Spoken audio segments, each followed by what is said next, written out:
Good afternoon. It's Jeremy Goodson, and I'm presenting my test 3 to Dr. Linton. For the past couple weeks, the class and I have been talking about different learning theories and different techniques teachers use to instruct their students. And so for this test, we were asked to unpack an 8-year-old's adventure to McDonald's with his little sister. And I believe that the little boy used all four learning theories throughout his experience. So I believe that he used the information processing theory, the behavior theory, social cognitive theory, and the constructivism theory. I say this because the boy doesn't use every single thing that is in the theories, but he depicts few things from each theory. And I have some articles and books to further explain my thought process or the boy's thought process. So, an article, Learning About Learning, from Theories to Trends, by Gail Bush. On the first page, it talks about behaviorism, and it clearly states that all learning was measurable through observing. And through the boy process, you can see that he was observing his parents, his YouTube videos, and people around him to learn how to avoid traffic and order food from McDonald's. And I said, and I believe that he used information processing theory because from the article again, Bush Gale's article, she talks about short-term memory, retrieval, and storage. And it later on it talks about whereas knowledge is perceived, acquired, stored, and received from memory. And through the boy's memory, he was allowed to access those few, access those things he needed to do to get to the McDonald's and get his sister in the car seat and to appropriately execute what he was doing. He was trying to order food.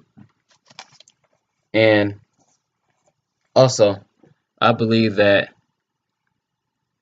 it was the constructive theory because from my Ed Psych book by Snowman and McCowan, it states on the very first paragraph, it states that meaningful lessons occurs when people actively try to make sense of the world when they construct an interpretation.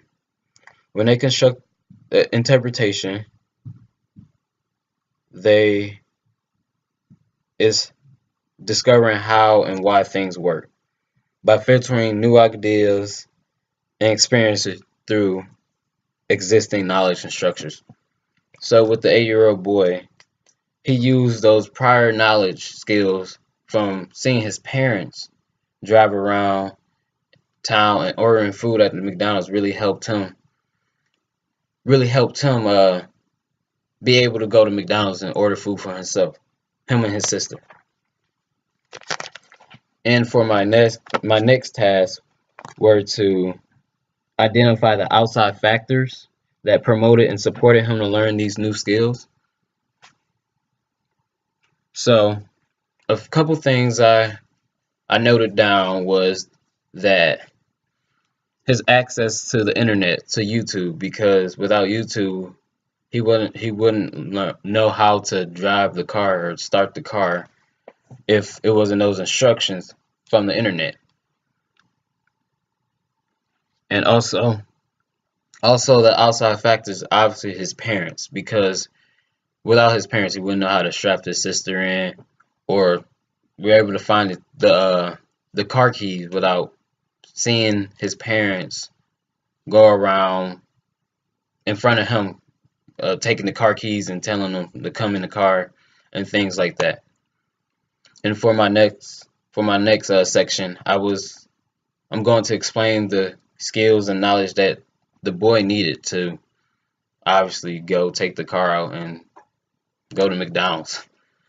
So a couple points I talked about was the skills and knowledge were just obeying the traffic laws, starting starting the car and turning off the car, making the car decelerate and accelerate, ordering food from the McDonald's, paying for the food from McDonald's, and maneuvering and avoiding oncoming traffic, and also securing his little sister into the car seat, which was pretty amazing to me. So I go on to number 5, which talks about identifying the different lessons that we have learned through this event and evaluate successfully of the learning that took place. So on this task, I am explaining what did we learn from the experience, not just the boy, but his parents, the police, even myself. I would like to say I learned that even an 8-year-old child can learn something if they really want, if they really put their mind to it, because the boy was willing to drive a mile and a half to feed him and his sister. And he took the steps of going onto the internet, searching how to drive a car so he can go get some food. Because he was hungry, he had that mindset. I'm going to learn this because I need this to do this. So that's a good learning experience for me, that even little kids, it doesn't take, you don't have to be my age to step outside your comfort zone and like learn. Take those few steps to actually learn what you want. And you just need that desire to learn. And that little boy showed me that he has the desire to learn because he took his parents' car to go to McDonald's. And also, I would say the little boy learned that it's not appropriate for kids his age to be driving his parents' car to go to McDonald's. It's just not acceptable. And for the last section of the test, we are asked to redesign the learning experience, incorporating a direct instruction lesson plan.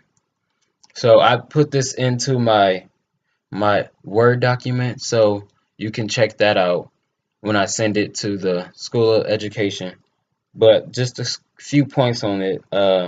Some learning objectives I put on my lesson plan was making sure the student know how to avoid traffic, and another objective I put on the lesson plan was the student will be able to order food correctly at the McDonald's and appropriately.